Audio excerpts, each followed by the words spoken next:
Assalamualaikum warahmatullahi wabarakatuh. Baik, bertemu lagi dengan saya. Kali ini saya akan membuat video untuk memenuhi tugas ujian akhir semester dari mata kuliah pemrosesan data terdistribusi dengan dosen pengampu Bapak Dedi Irawan, Eskom MTI. Baik, sebelumnya izinkan saya memperkenalkan diri. Nama saya Muhammad Al-Fajri, NPM 204300017, kelas C S1 Ilmu Komputer, Fakultas Ilmu Komputer, Universitas Muhammadiyah Mitro. Sebelumnya saya sudah membuat materi tentang video ini, namun saya akan membacakan ulang sedikit tentang materi yang sudah saya buat. Oke, langsung saja kita menuju ke materinya. Oke, yang pertama ada pengertian sistem sentralisasi. Merupakan sistem yang umumnya bersifat tertutup untuk umum dan distribusi terpusat, memiliki mainframe sebagai sumber basis data dan internet.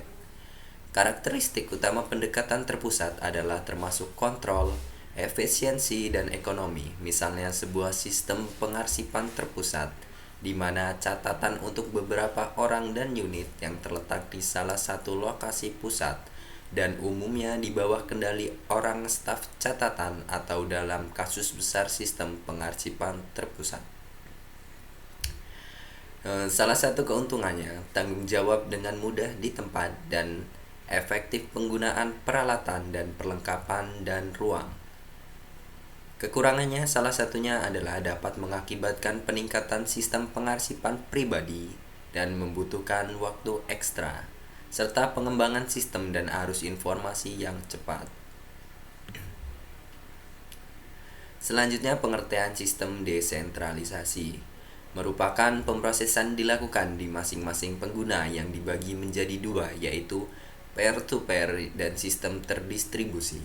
Penempatan data atau informasi dan aplikasi yang digunakan untuk memperoleh informasi diletakkan secara tersebar, karena desentralisasi ini merupakan kebalikan dari sentralisasi.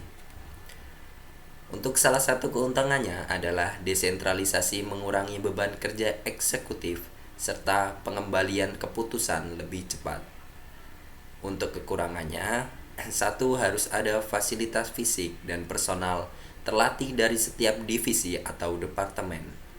Dua, kurangnya penganalisisan serta pengontrolan informasi, dan lain sebagainya. Dua, pengaruh distribusi pada suatu organisasi.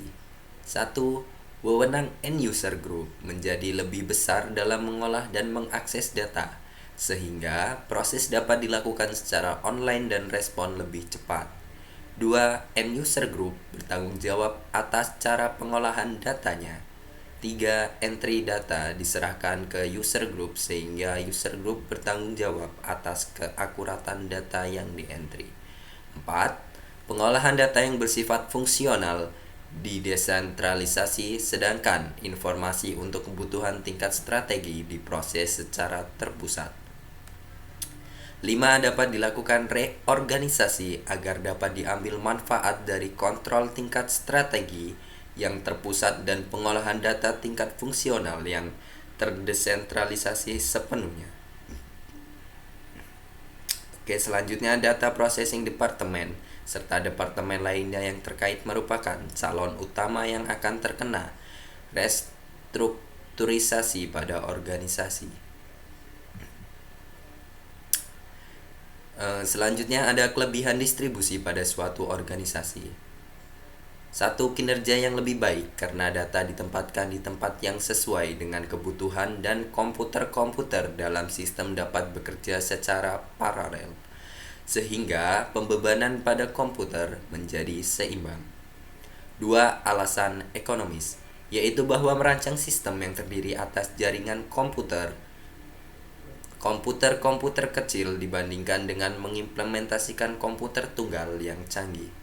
Tiga, alasan organisasi dan otonomi. Pada sistem-sistem berpartisipasi, misalnya pada suatu kantor perusahaan, terdapat beberapa departemen. Dengan pengolahan data terdistribusi, data-data perusahaan dapat disebar ke tiap-tiap departemen yang bertanggung jawab. Selanjutnya, kekurangan distribusi pada organisasi. Satu, masalah kompleksitas, yaitu bukan pekerjaan yang mudah untuk membuat pengolahan data yang tersebar terlihat sebagai satu kesatuan. Dua, masalah desain, yaitu bahwa desain yang dibuat harus memperhatikan arsitektur komputer yang terdiri atas sistem-sistem yang terpisah. Selain itu juga memperhatikan data yang difragmentasi, dipecah-pecah ke dalam lokasi berlainan. Tiga, keamanan data, yaitu bukan hanya satu sistem yang harus diberi proteksi keamanan data. Keempat, ke dalam mempertahankan integritas. Karena dalam menjaga integritas sistem melalui jaringan juga dapat memakan resource yang besar dari jaringan. Selanjutnya, tiga, jelaskan sistem terintegrasi dan sistem tidak terintegrasi dan berikan contohnya. Pertama, sistem terintegrasi merupakan sebuah rangkaian proses untuk menghubungkan beberapa sistem komputerisasi dan software aplikasi, baik secara fisik maupun secara fungsional. Keuntungan dari integrasi sistem ini adalah membaiknya suatu arus informasi dalam sebuah organisasi. Contoh sistem terintegrasi yang diterapkan meliputi banyak hal, misalnya di bidang layanan kesehatan berupa data pasien sebelum melakukan penanganan medis. Sistem yang tidak terintegrasi. Pemrosesan data terdistribusi digunakan untuk mendeskripsikan komputer yang digunakan di departemen pemakai yang sedikit hubungannya dengan mesin yang lebih tinggi tingkatannya.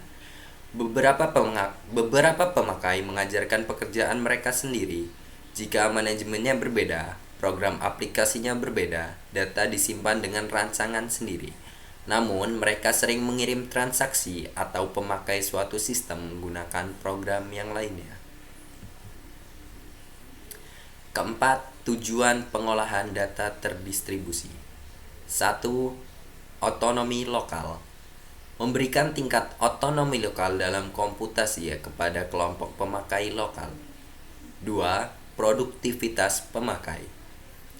Menyediakan teknik dan bahasa sehingga pemakai dapat memberi hasil yang maksimum dalam menggunakan sistem komputer. Ketiga, dialog terminal. Membuat dialog terminal mudah digunakan dengan struktur dialog yang menghasilkan inteligensia yang terdistribusi. Keempat, jarak menjadi titik nyata. Membuat jarak menjadi titik nyata dengan menggunakan jaringan yang sesuai rancangannya. Kelima, privasi dan keamanan. Mencegah pengaksesan data dan sumber daya tanpa izin dan melindungi data dari kegagalan maupun tindak kejahatan. Keenam, proteksi. Program dan struktur data, logik yang ada tidak perlu dikerjakan kembali ketika perubahan sistem ada program lain dibuat. Selanjutnya, hal teknis yang diperlakukan untuk mencapai tujuan. 1. Penggunaan komputer mini dan mikro menghubungkan komputer mikro, mini dan besar menjadi sistem yang paling efektif biayanya. 2. Teknik database. Menggunakan teknik database untuk menjamin data yang sama dapat diakses oleh banyak pemakai dengan cara yang fleksibel. Ketiga, jaringan komputer. Menggunakan jaringan yang dirancang untuk mengirimkan data, surat, dan mungkin juga suara atau yang lainnya. Keempat, kontrol saluran yang standar. Menggunakan prosedur kontrol saluran yang standar untuk menghubungkan terminal-terminal dan untuk interkoneksi komputer. Kelima, keamanan. Menggunakan teknis keamanan yang ketat jika diperlakukan. Keenam, kamus data. Menggunakan kamus data untuk menjamin kompatibilitas file, record, dan struk data yang digunakan dalam unit penyimpanan yang terdistribusi. Baik, cukup sekian materi yang bisa saya sampaikan. Semoga ada manfaatnya untuk kita. Mohon maaf apabila ada kesalahan. Saya akhiri, wabillahi taufiq wal hidayah. Wassalamualaikum warahmatullahi wabarakatuh.